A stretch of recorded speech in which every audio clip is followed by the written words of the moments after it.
Hello, BG Dollars back for another Finance Friday stream. Of course, let me get it up. This is the screen you want to see. Yes, of course, I've got my pint. You know, sit back, relax. Let me just check I am actually. I should be live. I think I am live. Yes, I am live. And I just got an email. See, there we are. Start from the beginning. And hopefully I should be top right this time. Yeah, top right. Finance Fridays, BG Dollars. Subscribe, like, comment. Now, unfortunately, I had to get a Stella today because, believe it or not, the only 10-pack of beers that were on offer at Tesco's was Stella. So it's the only thing I could actually get under 10 quid for a 10-pack of pints. So yeah, I had to do that. But anyway, BG Dollars Finance Fridays. We go through all stocks. We go through all news-wise, everything economically. We go through stock predictions. We go through the news predictions I made this week, how they came about. Of course, we go through the news that's happening next week. We have a little look at the Treasury Yields. We have a look at the bond markets. We have a look at a little bit of everything. So please do sit back, enjoy. Now, what I'm going to do now is actually just hopefully get the actual chat up on my phone so I can actually see if people are joining in. You know, what you lot are saying at home. So yes, but if I can actually do that, funnily enough, it's looking a little bit. Oh no, I can. One watching.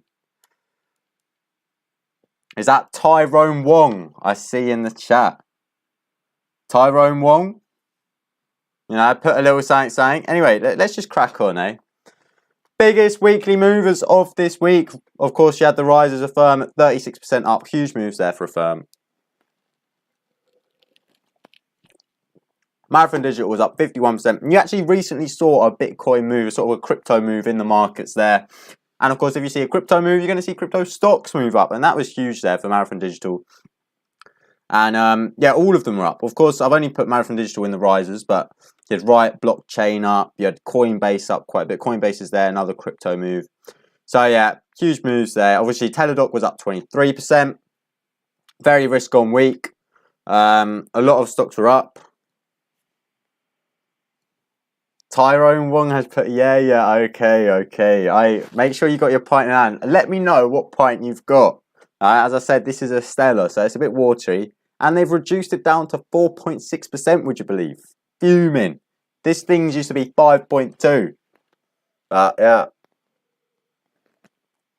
Of course, I've got this little one to finish off, and then I'll be cracking open a new one. So anyway, sit back. Look, we got Shopify up 16%. Of course, one of my stocks I actually invested in last Thursday. And if you did manage to get that move on the channel, then fair play to you. But if you didn't, then of course I'll be putting up my predictions, my sort of stock moves here and there on the channel. Cobra, ooh. See, that's a nice little pint. I like the Cobras there. I like the Cobras. That's like is it an Indian cuisine? I don't know, but yeah, no, Cobras do hit the taste buds differently there. But SoFi up 17%. Foolers, obviously you had Coca-Cola down 2% and AT&T down 2%. But overall, not many stocks were down this week, as you can see on your screens, folks. Make sure you have hit the subscribe button. We're on the road to 100 subscribers by the end of this year. Hopefully we can do it. We should be able to do it. I reckon we will be able to do it. Of course, we've got to, think upbeat here. But there you are. Not many stocks were down this week. Huge week in the markets. Very good. And of course, I did predict it, didn't I? I did say I think the week would be very well. Sector movements for the S&P 500. Of course, we are rattling through this this live stream, so we do want to chill out. And of course, I'll still get my pint down because I've got another pint. And the rules are simple. However much I've got of my pint at the end of the stream, I've got to drink the rest of it. So they're the rules of the duel. So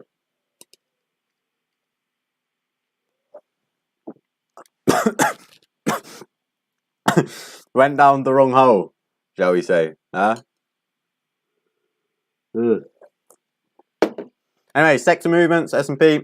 Only 5 sectors were up today, this Friday. Let's see what they were. Consumer discretionary was up. You had IT slightly up there. Healthcare was up big. You had financials up quite big. And consumer staples was up. So fairly risk off day today, as you can see in the markets. You had energy slightly down.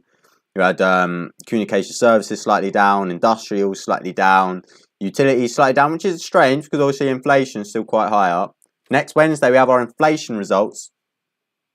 Actually, no, we don't. It's this. No, it is next Wednesday. It's next Wednesday. My bad. Yeah, next Wednesday. And that'll be huge news for the markets. Anyway, energy, worst performing sector in the past week. Of course, we can see the 5 days here.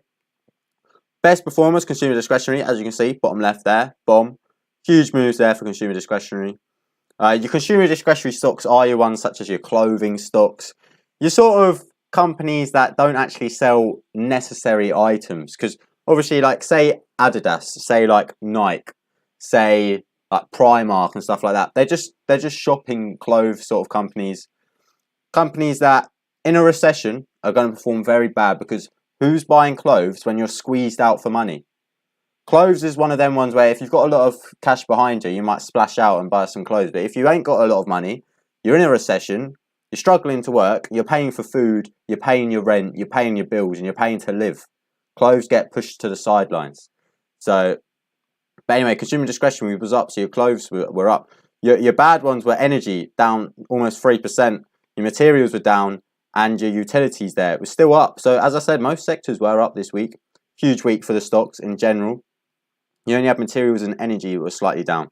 But yeah, that's expected because obviously I do think inflation is starting to come down, which is good news. Huge news for just generally everyone.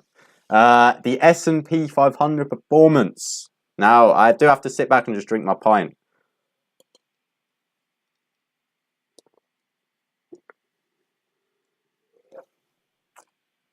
Now, I've got to get another pint. So, I'm going to have to call Jim Bobs. Jim Bobs! Could you bring up a Stella?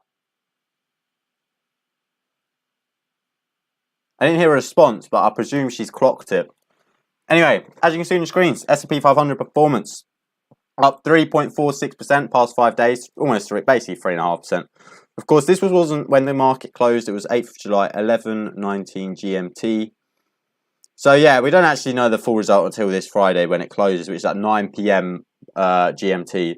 So yeah, we're just gonna have to see what happens. But anyway, Nasdaq was up 6.07%, and this should be Jim up. Hey, we got a reload. We got a reload of the Stella.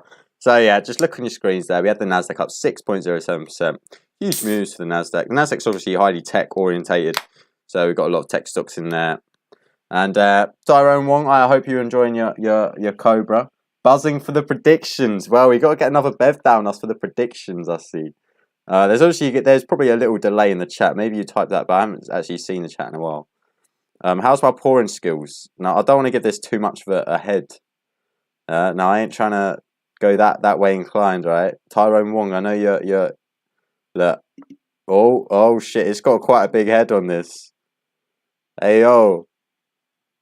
Actually, now we done all right. As I said, Stellas are quite a gassy pint. You know, they've got a bit of a fizz to it. So yeah, what do you think? It's quite a big head, but it's not like a fat massive one. It's not like a sloppy sort of one. It's a fair sized. Okay, all right. Anyway, Nasdaq was Nasdaq was up 6.07, as you can see on your screens. We're moving on. Russell 2000 up 4.35%. Of course, this is your small cap stocks. I'm talking your stocks that aren't really profitable just yet. Your businesses that are just starting out, you know. You've got Fastly in there. You've got, what other stocks do you have in there? Stoneco. I think actually Stoneco might be in the Nasdaq. But it's just basically, bottom line, it's just small stocks that aren't yet to be profitable. They're businesses that are up and coming. That look to be profitable in the coming years' time, and they're slapped in the Russell, and they were up 4.35%. Huge news on the JOLTS job openings. Of course, this came out on the Wednesday. The reason why you're probably thinking, well, BG Dollars, why have you started on Wednesday? The week starts at Monday. What are you doing? But Monday, we had bank holiday in the US. Obviously, it was an Independence Day. Tuesday, there was nothing much to it. Shocking poor that. Look, Tyrone Wong. Stop being cheeky, alright? Look, it's come down. It's a gassy pint, right? It's a gassy beer. The Stellas are quite gassy. They've got some fizz. So as I said, it's just how it goes. Anyway, Judge expected 11.05. Actual came out 11.25 million. And we've got a little link here, which I hope works, and it looks like it has worked. And here you can actually see, company by company, how much they've laid off. So it clearly goes to show that companies are laying off their employees. And as I said, Stella's fizzy. I'm burping. But I need to get this down me because, of course, I've got to down the rest of this at the end of the stream. And I've actually been ploughing through. So yeah, just I'll tell you what, I'm going to leave this chart on there. You can read off company layoff announcements. Of course, you've got the company there. You've got what sector it's in. And you've got the number. So that's the number of people that they've laid off. Now, just go through that. And I'm going to drink my beer for a second.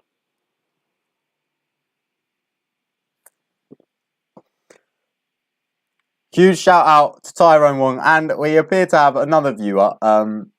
Oh, he's gone. Who was that? Right, it's too late now because they're gone.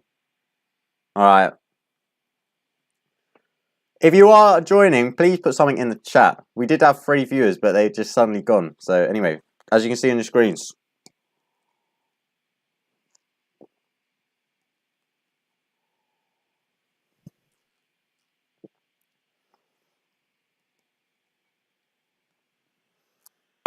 All right, got a bit down me. Peloton, obviously, that's that biking company. They sell treadmills, they sell bicycles. Tech sector, 2,800 employees they laid off on the 8th of Feb 2022. So huge news there for Peloton. 2,800 employees, that's a lot for a company. They laid off 2,800 people. I mean, that's pretty nuts news, to be honest with you. Of course, real estate, better. They laid off 3,000 of their workers. They told them, look, we're struggling for the money. We ain't paying you. Piss off. And 3,000 of them had to go. Blend, again, another real estate. 200 of them went. Wells Fargo, of course, a huge bank in America. NA. So I don't quite know what that means. Whether it means that people have been laid off. Maybe it's too big of a number and they don't want to put it because they're embarrassed. Who knows? Who knows? Robin Hood, the Hood. Tech down 380 estimated number, so 380 layoffs they've had. You've got Netflix / Tudum. Don't quite know what that streaming is. 25 employees down. GoPuff, groceries. Anyway, Cameo, tech company, 87 employees they laid off. If you don't know what Cameo is, it's like a sort of where fairly... I don't want to see no half pint getting down in 20 seconds again. That was embarrassing, lad. Look, Tyrone Wong, I don't know who this cunt is that's piping up in the chat. I probably shouldn't have said the word. I shouldn't have said that word. Look, I ain't quite, what's it called? Monetized just yet, so it's okay. Apologies. But yeah, I don't know who this fucking idiot is in the chat. But he don't want me down in one in 20 seconds. So obviously, maybe if I see him later, he'll get a right battering. That's all I'm going to say. That's all I'm going to hint. If I do see him later, I don't know who he is, though. So I probably won't. Anyway. Meta, of course, Facebook, they're a huge company, on a hiring freeze. They ain't hiring any more people. You got Twitter. Again, hiring freeze. They've stopped hiring new employees. They've said, look, recession may be coming, blah, blah, blah, blah, blah. We ain't hiring any more people. Netflix, again, laid off 150 of their workers. Of course, Netflix have actually had declining subscriptions. They've had people cancel their subscriptions. They've had people just leave the site in general. Not very good news for Netflix. And the stock has tumbled because of that. If we get up the Netflix stock, actually, we can actually get up the Netflix stock price. And we can actually see that their stock market has been battered tremendously. If we look on the 5 years, we can really see the sort of damage done. There we are, look. It was trading at $690. We're down to $198, $170. So, of course, that's like 6 times less than the value we were trading at October 2021. So it just goes to show that people are not watching Netflix and they've cancelled their subscriptions. Of course, that was sort of to be expected. Sort of not to be expected, because in general, if people are cancelling their subscriptions, it shows that A, the consumer doesn't have much money. More prices at the pumps, more prices at the on the bills, on the utilities, more prices on their credit card payments, on their interest payments, on their mortgage payments. because interest rates have been going up, so the payments have been going higher and higher every month. If they've got more money to spend on that, and of course they've got less money left in their pocket from their wages at the end of the month or at the end of their week after their salary's been paid, and therefore they might think, you know what, Netflix, we're not really watching them anymore, or we don't really like the shows on there, or we haven't really watched Netflix in a few months, let's cancel our subscription. And there you've seen 150 layoffs there as well. So it clearly goes to show Netflix is struggling. PayPay laid off 83. Any big companies here that I would know? Skills, I've sort of known, but again, they're sort of still small as well. PennyMac, I don't know them, and Gorillas, I don't know them. But anyway, let's carry on going through this job openings report.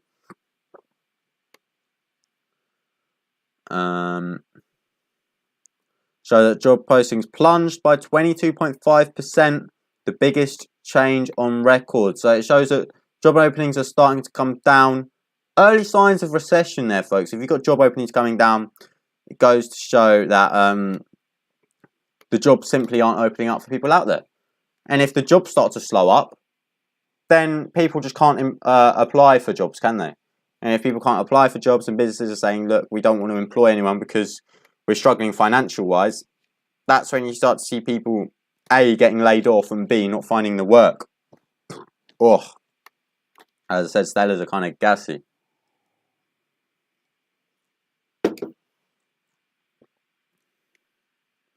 With the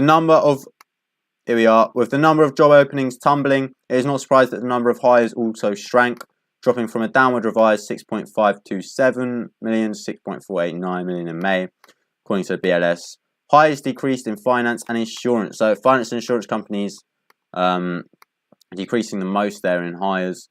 One last observation comes from the May quits rate after the number of Americans quitting their job hit an all-time high. So why are we getting this sort of news out? Why is this happening? If they had BG dollars on Netflix, then the subscriptions would be through the roof. Yeah, very true, Tyrone Wong, very, very true. But anyway, why is this happening? Why are Americans quitting their job at an all-time high? The number of people quitting their jobs has declined modestly in April, dropped to the lowest since January. Still, the number remains stubbornly high as workers continue to have much leverage and are happy to quit their job. So there we are, look. Continue to have much leverage and are quite happy to quit their jobs in search of better paying options elsewhere. Hardly the stuff that indicates that wage price spiral is about to end. So it just goes to show that, look, workers don't think they're getting paid high enough. Of course, inflation's high. The wages aren't keeping up with inflation. If inflation's going up at 8%, your wages going up at 2% each year, then you're losing 6% on your salary every single year. And that is not what you want to see. So, of course, workers, they're getting fuming at it. They're getting pissed off. They want to quit. And that's why it goes to show all-time high. And they want to look for better paying options elsewhere, which is not what you want in terms of inflation. Because if a worker leaves a job, say, pays 20 grand, he goes to a new job that pays 25 grand. That worker has then got that bit more money. That what can he then do? Spend at shops. He's going to spend that money at shops. He's going to spend that money on days out. He's going to spend that money at pubs. He's going to spend that money on drinks, whatever. Therefore, he's pushing up inflation himself. Because if a company is getting big demand, that's what I'm saying. If a load of people went to do this, right? I'm going to say this isn't just one person we're talking about. A number of people have started quitting their jobs looking for higher paid options elsewhere. If this so-called number of people have more money in their wallets, in their purses, left over after they've paid their bills, then all that money is going to be spent on shops, it's going to be spent on entertainment. Companies who are selling these shops, are going to think, oh, we've got a lot of people buying our tickets for our shows, or buying our clothing, or buying our items. We're going to then raise prices, because if there's a lot of demand for our items, then we're just going to put the prices up. Seeing if everyone's prepared to pay at this price, we'll put the price up, hoping that everyone will pay that price, and then we'll put the price up again. And therefore, it just goes to show that higher wages contribute to higher inflation. So it's a tricky one to actually understand, because you're thinking, well, we want inflation to come down, but yet we also want wages to go up, because wages isn't keeping up with inflation. Well, the ideal situation is to keep wages stagnant, not to increase wages, but to actually decrease inflation to the point where wages are going up by. If that all made sense. So basically, you want inflation at 2% and maybe a wage increase at 2%. Right now, wage increase is at 2% each year and inflation's at 8%. You don't want wage increases to meet the 8% goal. You want inflation from 8% to come down to 2%. That is your best case economically wise. But let's go back into full screen. On Wednesday, we had the Fed Chair Powell speech. And of course, this man is in control of the market. He's in control of the economy. He's in control of what goes on and what happens. This guy moves the stocks. He moves the markets. He's the one in charge of employment rates, in charge of inflation, in charge of interest rates. This guy basically is the bee's knees of economics. And he agreed that the central bank needed to raise its benchmark interest rate to restrictive levels. That would slow the economy's growth, and recognise that an even more restrictive stance could be appropriate if inflation persisted. So look, he's basically come out and said, look, we need to slow growth. We don't want businesses booming. We don't want people employed. We don't want people earning big bucks, right? Inflation is this high that we need to reduce it back down to levels it should be at. And by that, we want people actually to lose their jobs, unfortunately. And this man has come out and said, look, we're going to kind of force a recession in a way. We want people to lose their jobs because if people are earning less money, then that's less money spent at businesses. And if businesses aren't earning the money, if businesses can't sell their items at the price they want, they're going to reduce that price, aren't they? If they can't sell it up here, they're going to reduce the price, keep going down and down and down until people start buying the items again. And that's what I'm saying. If people ain't got the money to buy it, then businesses will reduce their costs, therefore reducing inflation. And that is what this guy is aiming to achieve. And to be honest, he doesn't care if people lose their jobs. That is how it is. We've been through these cycles. We've had a boom period, and now we're going to have a bust period. And that is how it's going on. And he's saying that, look, he's raising the interest rates. Therefore, he's raising interest rates on your credit cards. He's raising interest rates on your mortgage repayments. It's raising interest rates on loans. It's raising interest rates on... What else is it raising interest rates? It's raising interest rate on businesses to take out loans. If businesses can't take out loans, then they can't actively employ. And that's where you see businesses laying off people. And if people aren't earning money, then they can't spend that at shops. And if they can't spend it at shops, then shops are going to reduce the price of their items. And if the shops reduce their price of items, then inflation is coming down. And that's the goal of this man right here. So there we are.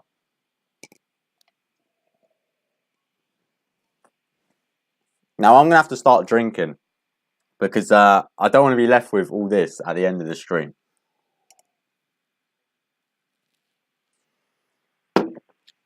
States. This is unemployment claims by state in the last week. So it just goes to show what state is actually struggling in terms of people going madly unemployed and people are losing their jobs and people are either just not working and they're trying to file for unemployment claims. And maybe what states are actively employing, you know, what states are the best ones to be at. And we've got Alabama, 281 in change. That's a positive. So that means that more and more people, 281 more people than the week before, are claiming for unemployment. That's what it means. So you got negative 46. So negative numbers are good. Negative 614 for Arizona. So that means 614 people less than the previous week are filing for unemployment. So that's what you want to see. Now, California, oof. That's not what you want to see. Huge number of people there are actually unemployment claims. They're trying to claim it, aren't they? And what is Tyrone Wong saying? Oh, he's not saying anything. But he's still watching. So cheers, Tyrone Wong, to your Cobra. If you've still got it. If you're on to your next drink, then, you know, let me know what you've got.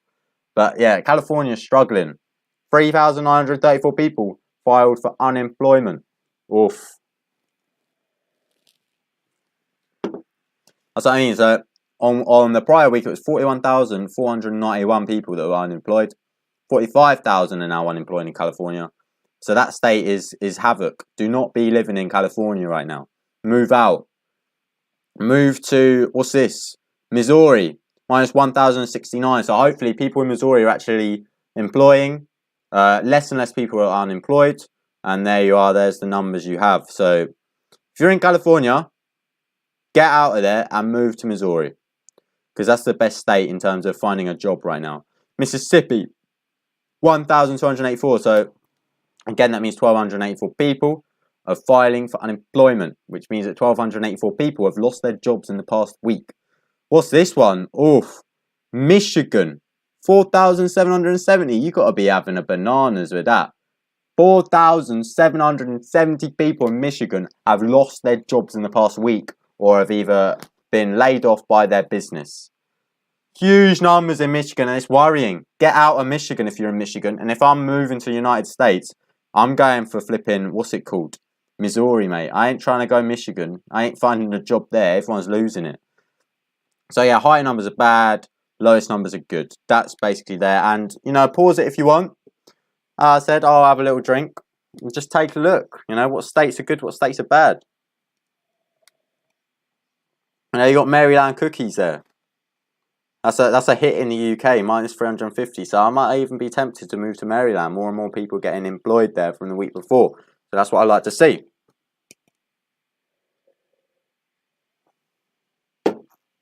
Right. Again, sticking to the unemployment claims, we've got a recent period of where it's upticked. April, May, June, July. Look at this. Unemployment claims have this is for the US overall now. We're not talking state by state. We're talking US overall as a nation. Boom. Look at that. Unemployment claims slightly ticking upwards. That just means it goes to show that more and more people are actually starting to lose their jobs. That will show in the unemployment rate sooner or later. Okay, and actually, when we get onto my predictions, which is coming up, well, you'll see that actually I thought that unemployment might come out slightly lower, but it didn't. So it's a bit annoying, but you know we'll have to go through that as time goes on. Anyway, next one. Friday, we had non-farm employment change. Employers added 372,000 jobs in June as the sizzling labour market shrugged off a slowing economy, high inflation, and rising interest rates. So we can just go show, look, we've got high inflation. We've got interest rates that keep going up consecutively. But we don't give a toss. Because look, we've got flipping employers adding 372,000 jobs. We've still got people in work. Boom, we've still got a very low unemployment. Of course, if we go to the previous slide, that is starting to change. I mean, look where we were in August of 2021. And we've come right down, of course, COVID pandemic. We were up here, probably right up here. And even higher than where my mouse is right now. But we've come down massively. And now we're starting to tick up. Now we're seeing the bust period start to just roll over. And that will show in the unemployment, as I've said. But right now, still very, very hot. Oh, still very, very hot. What I mean by hot is everyone's working. Majority of people are still not really feeling a recession or any signs of slowing up in the economy. It's still very, very good in the labour force. Right, so as I said, employers added 370,000. Payroll gains for April, May were revised down by a total of 74,000, revealing a modestly softer. Why is there a comma there? I just spotted it. I did create this slideshow, of course. It's BG Dollars owned. I'm very happy I created it. I'm very proud of what I've done. But there shouldn't be a comma there. Or, unless I've done it actually, now thinking about it, payroll gains for April, May were revised down by a total of 74,000. Revealing a modestly softer job market than believed. So maybe that's the comma, but after the number with a little gap. Who knows? Who knows? Well, I was the writer, so I do know, and that was what it meant, right? Right, anyway. Softer job market, exactly. People didn't believe that these numbers would come out. I certainly didn't believe these numbers would come out, and it was very, very surprising. Because as we're seeing high inflation, we're seeing rising interest rates. We're seeing signs of a slowing economy. We should be seeing signs of a slowing economy. As I said, unemployment claims are starting to rise, but the job market still is very, very tight. It's very, very tight, and it goes to show that the economy is very, very strong in the US at the minute because it is battling rising interest rates and high inflation. It's still very, very good. Anyway, we'll move on to the next one.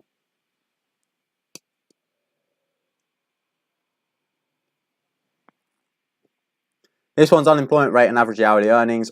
That stands for month over month. Okay, so it just means what month we had last month compared to this month and the difference. If it's a minus, we got a less number. If it's positive, we got a higher number.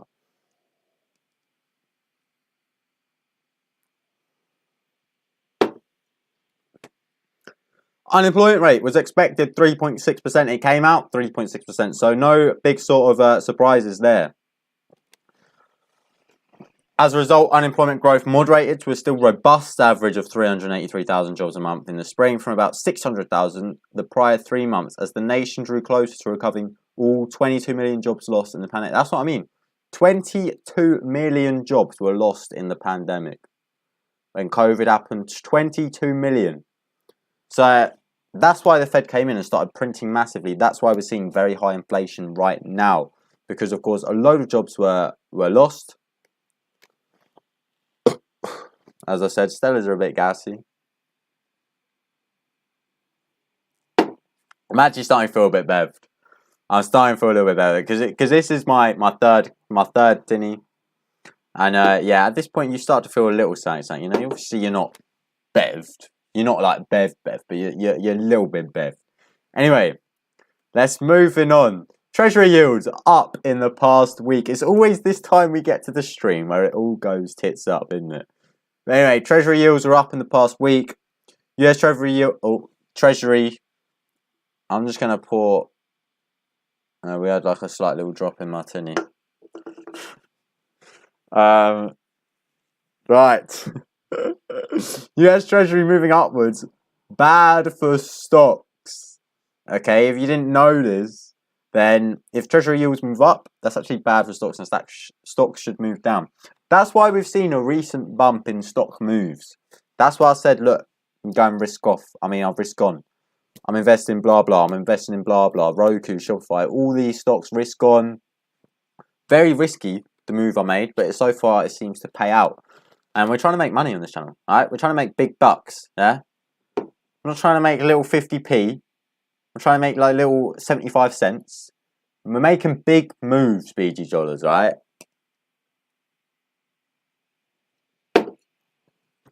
That's what we're going for. And yeah, when the Treasury moves up, that is actually bad for stocks, so it's risky signs. But it hasn't moved up too much, so I'm willing to sort of overslide this, but I'll be keeping an interesting watch on it. Did I get my predictions right? Now, this is the part of the stream where we go back and check whether I got my predictions right. And last Friday, of course, this is all the news that came out during this week. JOLTS job openings. Last Friday, I said miss expectations. ADP non-farm employment change, I said miss expectations. Unemployment claims, I said beat expectations. Non-farm employment change, I said miss expectations. I was too lazy to write expectations there. Average hourly earnings above expectations, and unemployment rate miss expectations. So this is where we see whether we got it right. Now we're going to have to zoom out. I don't know how we zoom out. Escape. Now, Forex Factory, shout out to Forex Factory. This is where I get all my news, all my data, economically wise. Now, we go to the week. What was it? Monday 4th to Friday the 8th.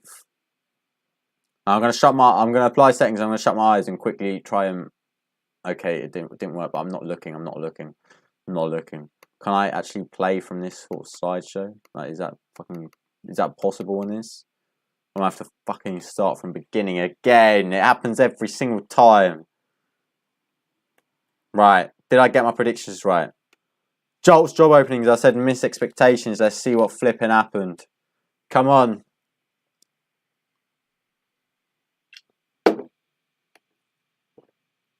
JOLTS job openings. Oh, no. Fucking, it beat expectations. Of course, forecast was 11.05 million. It came out 11.25. I thought it would come under 11.05 in terms of JOLTS job openings. But now looking back on it, I should have seen that we had a recent dip.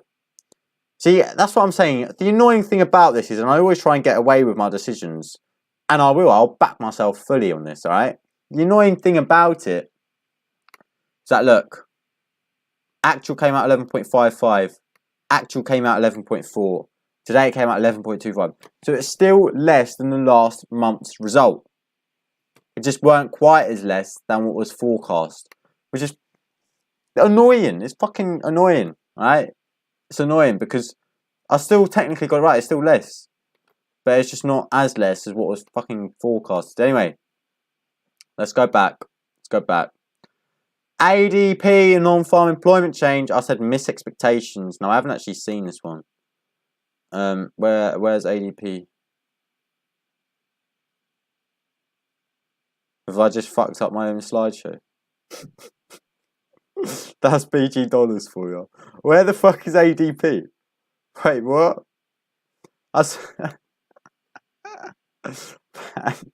What's happened to ADP non-farm employment change? That was supposed to come out. Where is it? Am I fucking retarded right now? Where was ADP non-farm employment change? That should have came out this week. Let's have a look at investing.com. It should have come out this week.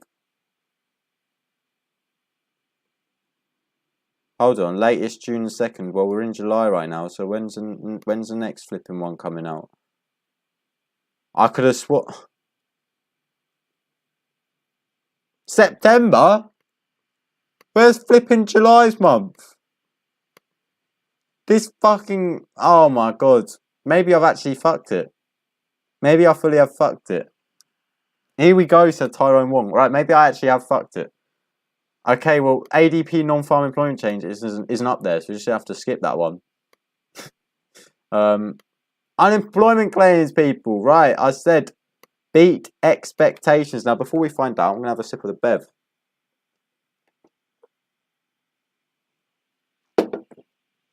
Unemployment claims, they beat expectations. Yes. I got it right. As I said, look, boom. If I mean beat expectations, I mean the number is higher. Of course, 230k, 230k, 235k. Use your own eyes. That number is higher than that number. So don't start chatting shit to me. We got 3 viewers on the channel. Welcome, viewer number 3. Put something in the chat. Put something in the chat. Hello. I'm glad to see you. Of course, we're going through my predictions. If I'm right, if I'm wrong. Last Friday, if you didn't watch Finance Friday last week, then I basically make all these predictions a week before the news comes out. And then we check through them the week after. And that's what I'm saying. That's what we're doing today.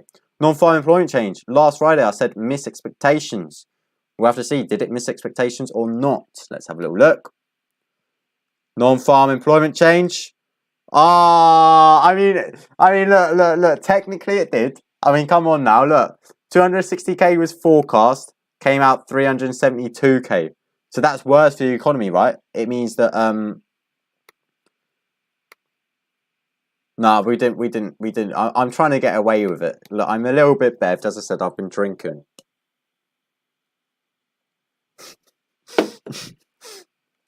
I've tried to get away with it. I am wrong. I am wrong on non-farm employment change. It was a very good result. 372k actually employed compared to 260k. Huge result there for the US economy. Oh, okay. Now, viewer number 3's gone. What Tyrone Wong? What's up with these people? Huh? I swear to God, if I've lost a subscriber, I'll be fuming. Fuming. Unemployment rate, 3.6%. Let's see what I forecasted. Unemployment rate, I said miss. 3.6%. It fucking hit expectations. End the stream, man.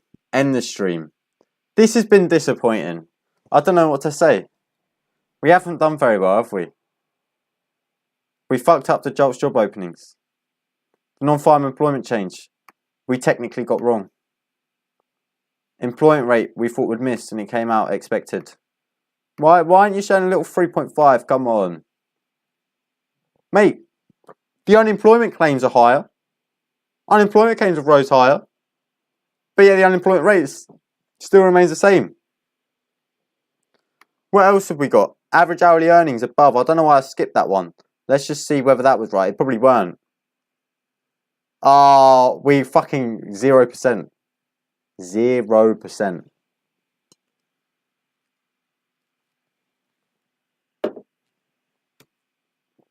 We got none right. We got none flipping right. I said average hourly earnings, I thought it would come above. Boom, it came out just as expected. 0.3% expected, 0.3% it came out. Oh, that is a terrible week for BG dollars. That is a terrible week for BG dollars. I mean, to be fair, as soon as the Jolt's job openings came out above expectations, boom, you know, everything else, unemployment-wise, was going to beat it. If you got this one wrong, if you got the Jolt's job openings wrong, you're going to get them all wrong. If you got this one right, you're going to get them all right. This is sort of the leading indicator in terms of the unemployment. But anyway, don't tell me we've got to fucking skip through him. Why isn't there a fucking start from the slide you're currently on? What's going? Yeah, okay, I fucked it. New stocks I invested this week? None. Yeah, read it on your screens. You ain't stupid, you got eyes. I didn't invest in anything this week, right? Nearly dropped my glass then.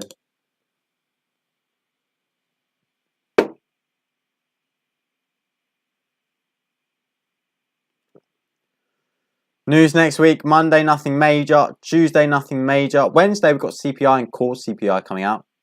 Thursday, we've got PPI and core PPI coming out. And unemployment claims. CPI is going to be a huge, huge number to come out next Wednesday. Of course, inflation is currently keeping down the markets, people. And when we get that result, that is when we'll know. Thursday, PPI, core PPI, unemployment claims. Friday, we've got core retail sales, and consumer sentiment. So huge, huge news on Friday. Wednesday is going to be the big day, though. That's going to be the big market mover. CPI, inflation coming out, huge, huge stuff. What are my predictions for next week? We've got CPI below expected, core CPI below expected. We've got PPI hitting at expected, I think. Core PPI below expected. Unemployment claims below expected. Core retail sales above expected. Retail sales above expected. Consumer sentiment above expected. Expected, should I say. So, that's my predictions for next week. Of course, I think inflation is going to come out below expected. That's probably the biggest news on here. And I think core CPI is going to come out below expected. If inflation comes out below expected, then we're going to have big moves in the markets, people. I've been telling that for a couple of months now, and I will be making a video on CPI, on inflation coming out, so please do subscribe for that. We've got core CPI coming out below expected as well. PPI, of course, that's producer purchasing index.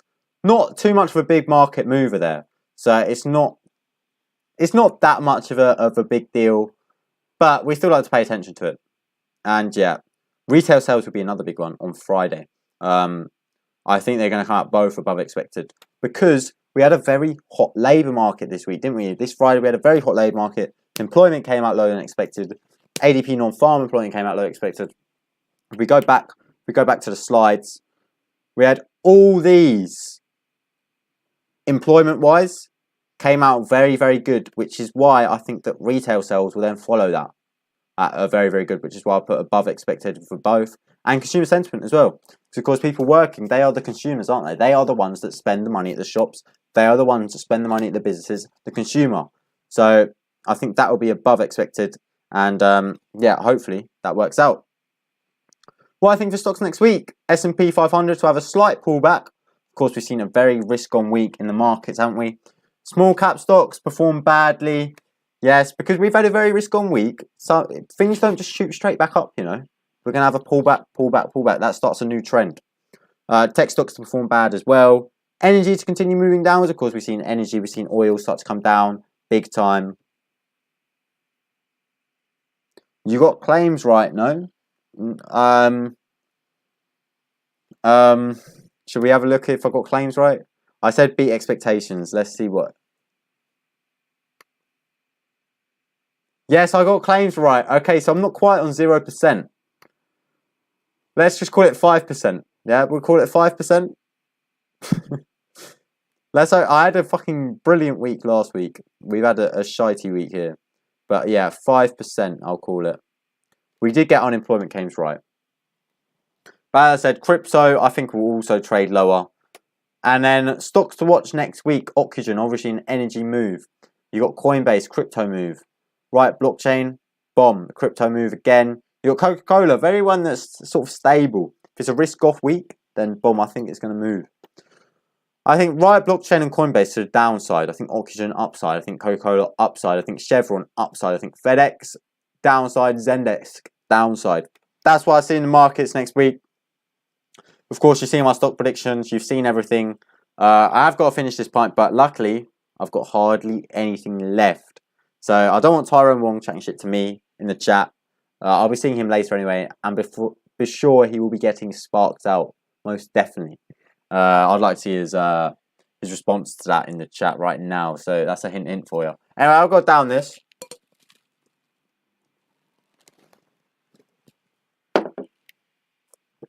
Not that difficult. Not that difficult. And that is the end of the stream. I hope you lot enjoyed. I hope everyone leaves a like on the stream. Do subscribe because we're chasing 100 subscribers by the end of the year, and hopefully we can meet that. Yeah, and that is the end of the stream. Thank you for watching. And yeah, I'll see you in the next one, people, alright? See you later. BG Dollars over and out. Thank you. Goodbye. Goodbye. Bye-bye. Oh.